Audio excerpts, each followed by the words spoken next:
नमस्कार, बेधड़क देख रहे हैं आप। देखिए, बिहार की सियासत में हो रहे तमाम पॉलिटिकल अपडेट की विस्तार से चर्चा हम लोग बेधड़क में करते हैं और आज एक बड़ी खबर पर विशेष चर्चा करने जा रहे हैं। सर, बिहार की राजनीति में राज्यसभा को लेकर हलचल काफी तेज हो गई है। आज बजट सत्र की समाप्ति हुई, होली भी बहुत मान्य सदस्यों ने खेला, लेकिन इसके साथ ही बजट सत्र के खत्म होने के साथ ही अब एक नई चर्चा बिहार के राजनीति में राज्यसभा को लेकर हो गई है और सबसे बड़ी जो अपडेट निकलकर सामने आ रही है सर, कि कहा जा रहा है कि राज्यसभा में जो उपसभापति का पद है वो रिक्त हो सकता है और उसके जगह पर बिहार से ही नए चेहरे जो है वो बनाए जा सकते हैं राज्यसभा में उपसभापति। क्या अपडेट है सर? देखिए, राज्यसभा का चुनाव होना है, नामांकन भी शुरू हो गया। अगर जरूरत हुई तो 16 मार्च को मतदान भी होगा। बिहार से 5 सीट रिक्त हो रहा है अप्रैल में, 9 अप्रैल को, है ना। तो 5 सीट पर चुनाव होना है। अभी तक जो है किसी बड़े दल ने प्रत्याशी की घोषणा नहीं की है, कयासबाजी चल रही है ना। जदयू की पहले बात कर लेते हैं। जदयू से जो है आपको एक है हरिवंश नारायण जो राज्यसभा के उपसभापति हैं। दूसरी है रामनाथ ठाकुर, केंद्रीय मंत्री हैं जदयू से। रामनाथ ठाकुर कौन है? रामनाथ ठाकुर है स्वर्गीय कर्पूरी ठाकुर के बेटा, है ना। आते हैं अति पिछड़ी जाति। हरिवंश नारायण सिंह है राजपूत समाज से। तो जदयू का ये समीकरण एक अगरा एक पिछड़ा। अब बात करते हैं बीजेपी से, कोई नहीं है ना। बीजेपी कोटा से राष्ट्रीय लोक मोर्चा के सुप्रीमो उपेंद्र कुशवाहा एमएलसी अति राज्यसभा सदस्य हैं। और 2 जो है मेंबर वह है राजद के। एक है प्रेमचंद गुप्ता और दूसरे हैं अमरेंद्र धारी सिंह। इसमें देखा जा रहा है कि जदयू की ओर से कहा जा रहा है कि 2 बार दोनों रह गए, हरिवंश नारायण सिंह भी और रामनाथ ठाकुर। और जदयू में यह परंपरा रही है कि जो 2 बार हो जाते हैं तीसरी बार उनको मौका नहीं देती पार्टी।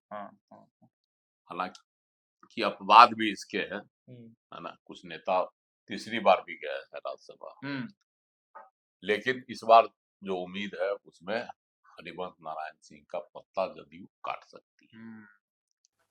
रामनाथ ठाकुर अभी विचाराधीन है ना, इसकी चर्चा है। और एक सीट पर कौन जाएगा यह अभी नहीं है, लेकिन कयासबाजियों में बहुत सारे नाम आ रहे हैं, जिनमें एक मनीष वर्मा का नाम है जो जदयू के महासचिव है, राष्ट्रीय महासचिव। तो ये सब चल रहा है अभी। और भाजपा खेमे से एक तो पवन सिंह का नाम लगभग तय बताया जा रहा है। दूसरा सीट के लिए अभी वहां भी कोई नाम उभर कर सामने नहीं आया है, लेकिन संभावना है कि हरिवंश नारायण सिंह को भाजपा दे सकती है मौका तीसरी बार। लेकिन अगर ऐसा होता है तो जदयू और भाजपा में खटपट भी हो सकती है, इसलिए भाजपा सावधानी से यह कदम उठाएगी। और बच गया 2 दूनी 4, एक सीट से है उपेंद्र कुशवाहा। उपेंद्र कुशवाहा को भाजपा रिपीट करती है या नहीं, यह देखने वाली बात है। तो आखिर 5वीं सीट पर क्या होगा, क्योंकि भाजपा के पास 3 वोट कम हो रहा है। 38 वोट इसके पास 4 सीट जीतने के बाद भी शेष बच जाते हैं, है ना, एनडीए के पास। तो उस पर अब कौन आता है, यह अभी कयासबाजी का दौर है। और उधर राजद खेमे से कल जो है तेजस्वी यादव ने ऐलान कर दिया कि हम राज्यसभा चुनाव लड़ेंगे। जब वो हम मैदान में उतरेंगे तो स्वाभाविक है कि राजद का ही प्रत्याशी होगा, क्योंकि सबसे अधिक एमएलए उनके पास है, 25 विधायक है उनका। और गठबंधन को अगर देखा जाए तो 35 है। उसके अलावा एआईएमआईएम है 5 गो। तो कल की जो बैठक हुई थी तेजस्वी यादव के विधायक कक्ष वाला रूम में जी, उसमें अख्तरुल ईमान और तेजस्वी के बीच मुलाकात हुई थी। वह भी गए थे वहाँ, है ना। दोनों में बातचीत भी हुई थी। बातचीत का लोग यह कयास लगा रहा है कि अख्तरुल ईमान समर्थन करेंगे, लेकिन उनकी भी शर्त है। हाँ, उनकी भी शर्त। अब शर्त क्या है? वो कहते हैं कि हमको समर्थन दीजिए, हम राज्यसभा के लिए अपना प्रत्याशी देंगे। अब आगे क्या होता है, हालांकि तेजस्वी ने दावा किया है कि हम जीतेंगे, है ना, हमको क्रॉस वोटिंग की का भरोसा है। अब क्रॉस वोटिंग कौन करेगा? तेजस्वी यादव, जब मतदान हो जाएगा तब पता चलेगा। इधर अब अगर हरिवंश नारायण सिंह को नहीं बनाया जाता है, नहीं राज्यसभा नहीं भेजा जाता है, तो उनका जो है राज्यसभा के उपसभापति का पद स्वतः समाप्त हो जाएगा, क्योंकि मेंबर ही नहीं रहेंगे वो राज्यसभा के, तो उपसभापति कैसे होंगे? बिल्कुल। तो इसको लेकर अब कयासबाजी है कि आखिर उपसभापति कौन बनेगा। अगर हरिवंश नारायण सिंह नहीं जाते हैं राज्यसभा के में तिवारा, तो कौन बनेगा वह चेहरा? इसको लेकर जो है कयासबाजियां तेज। कहा जाता है बनेगा तो बिहार से ही, बनेगा तो बिहार से ही। तो बिहार से कौन बनेगा? भाई भाजपा के तो वहाँ सभापति हैं, तो उपसभापति पद का पद जो है किसी सहयोगी दल को देना होगा, और जिसका कोटा है हाँ उसी को देना होगा। यह भी एक शर्त है, नहीं भी हो सकता है, लेकिन देना तो होगा किसी न किसी सहयोगी दल को ही देना होगा।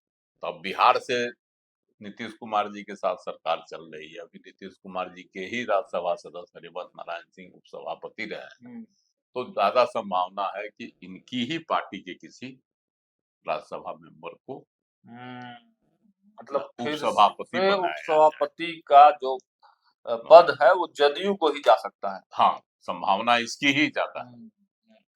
तो इसमें जो है कौन सा चेहरा जो वहाँ मुफीद हो, हाँ, सबसे उपयुक्त हो भाजपा के लिए भी, जदयू के लिए भी और एनडीए के लिए भी। भाजपा और जदयू के लिए जो सेतु का काम करता और भविष्य में भी करे, है ना।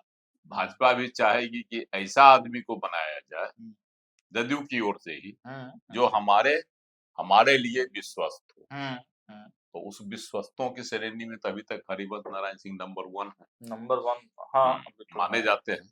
क्योंकि लेकिन अब तो सर वो लेकिन इसमें है कि कारण कि 2022 में जब नीतीश कुमार जी पाला बदल कर महागठबंधन के साथ चले गए थे और एनडीए से अलग हो गए थे, उस समय राज्यसभा के उपसभापति थे हरिवंश नारायण सिंह, है ना। उनसे कहा गया था कि पार्टी जब आपका पाला बदल चुकी है तो आप भी इस पद से रिजाइन कर दीजिए, लेकिन उन्होंने नहीं किया, है ना, नहीं किया। और उन्होंने यह कहा था कि भाई हम जो है संवैधानिक पद पर विराजमान हैं, इसलिए हम इधर से उधर पाला नहीं बदल सकते हैं, है ना। तो इनका भी तर्क था सही। और दूसरी बात है कि जदयू भी कहीं न कहीं से उसी समय से मुख्यमंत्री और हरिवंश जी के बीच में रिश्ता जो है वो थोड़ा, क्योंकि दोनों एक दूसरे के विश्वास थे, बहुत विश्वास है ना। लेकिन दोनों में जो है दोनों के विश्वास में खाई वहीं से उत्पन्न हुई, है ना। इसलिए जो है इस बार जदयू धीरे से जोर का झटका उनको लगा रही है कि उनको राज्यसभा में तिवारा भेजेगा ही नहीं। तो सबसे बड़ा सवाल तो ये है ना सर कि आखिर अब उपसभापति बनेगा कौन? हाँ, इसमें एक नाम की चर्चा है जो जदयू के कार्यकारी राष्ट्रीय अध्यक्ष भी है। जदयू के राष्ट्रीय कार्यकारी अध्यक्ष संजय झा। हाँ, अब आप समझ गए होइएगा कौन है। बिल्कुल, संजय झा है ना। संजय झा वह शख्स है जो पहले भाजपा के से ही थे, है ना, और बाद में वह जो है जदयू में शामिल हो गए। भाजपा के मेंबर नहीं थे, लेकिन भाजपा के वरिष्ठ नेता थे, उनके साथ वह रहा करते थे, है ना।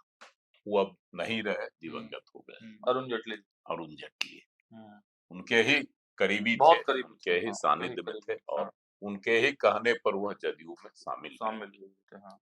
2006 में उनको एमएलसी बनाया गया बिहार में जदयू की ओर से। 6 से 12 मंत्री भी रहे बिहार में। है ना। हाँ। और नीतीश कुमार जी के जो है एकदम खास हैं, विश्वस्त हैं। तो संभावना जताई जा रही है कि संजय झा को ही बना दिया जाए उपसभापति। आखिर संजय झा ही क्यों सर, और भी तो सांसद? नहीं, संजय झा में विश्वास है मुख्यमंत्री नीतीश कुमार को भी, हाँ, और भाजपा को भी। दोनों देखिए, संजय झा भाजपा और जदयू के बीच में सेतु का काम करते रहे। पहले यह काम करते थे सुशील कुमार मोदी, वह अब इस दुनिया में नहीं रहे। भाजपा के वरिष्ठ नेता हुआ करते थे, है ना, विधायक भी रहे, क्या कहता है, वित्त मंत्री रहे, सांसद भी रहे, बिहार में मंत्री भी रहे, उप मुख्यमंत्री भी रहे भाजपा की ओर से। तो अब सुशील कुमार मोदी इस दुनिया में नहीं। सुशील मोदी थे तो उस समय मतलब भाजपा और जदयू का रिश्ता बड़ा मधुर और मनोरम हुआ करता था। वही बता रहे हैं ना कि दोनों सेतु का काम किया करते थे। उसके बाद से जब रिश्ता दोनों का में तलखी आई 2022 में, नीतीश कुमार जी अलग हो गए, तब नीतीश कुमार जी को एनडीए में लाने में अहम भूमिका संजय झा ने निभाई थी, है ना। तब जब संजय झा को बनाया गया, निभाई थी भूमिका, तो इसका मतलब है कि संजय झा भाजपा के लिए भी विश्वासी हैं और जदयू के लिए तो बहुत ज्यादा, नीतीश कुमार के लिए भी विश्वासी हैं। तो उन पर उनका नाम अगर जदयू की ओर से प्रस्तावित किया जाता है तो भाजपा भी ना नहीं करेगी।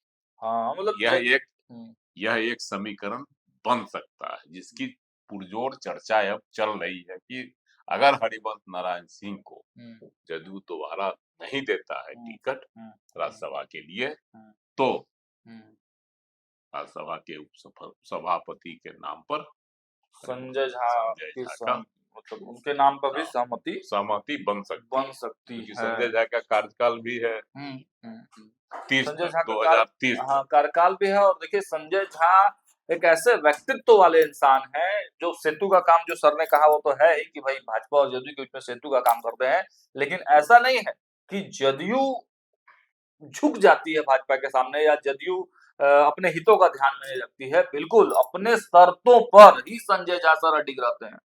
इस चुनाव में भी देखिए सेतु का काम क्या हुआ, जो दोनों छोर को मिला। दोनों छोर तभी मिलता है जब एक समान होता है।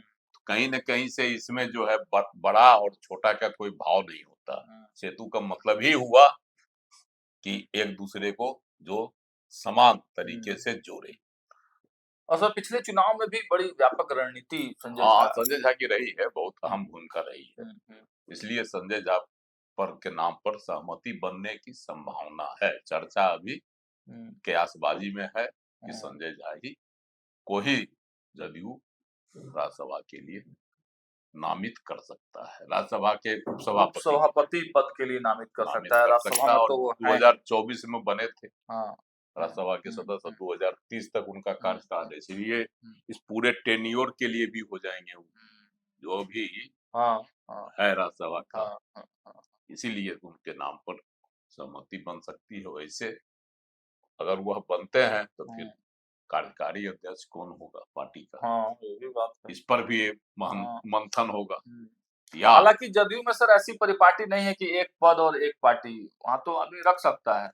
देखिए, लेकिन है कि उसके बाद किसी को देंगे पार्टी, किसी वरिष्ठ नेता को बनाएंगे। अब देखिए क्या कुछ होता है। लेकिन एक बड़ी अपडेट और अंदर खाने जो सियासी चर्चाएं चल रही हैं संजय झा को लेकर, और आम सहमति सी जो है वो एक तरह से आप कह सकते हैं कि बन भी चुकी है। तो संजय झा इसलिए भी महत्वपूर्ण है क्योंकि भाजपा जदयू के रिश्तों को ठीक करने में, पुल बनाने में, जैसा कि सर लगातार कह रहे हैं, तो उनकी महत्वपूर्ण भूमिका है। और नीतीश कुमार के भी करीबी हैं, जदयू में भी सर्वमान्य नेता है। बिहार में भी आप देखें तो एक बड़े चेहरे के रूप में उनको जाना जाता है। और जब वो सर उस समय भी संजय झा का नाम खूब सुर्खियों में आया जब वो विदेश गए थे। उनको कई सांसदों के साथ वो दौरे पर भेजा गया था ऑपरेशन सिंदूर के बारे में बताने के लिए।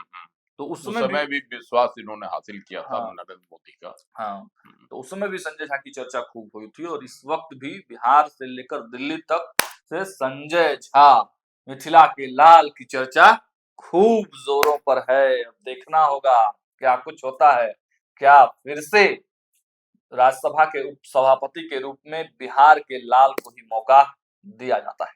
फिलहाल इस वीडियो में इतना ही। देखते रहिए न्यूज़ 8। बहुत बहुत धन्यवाद।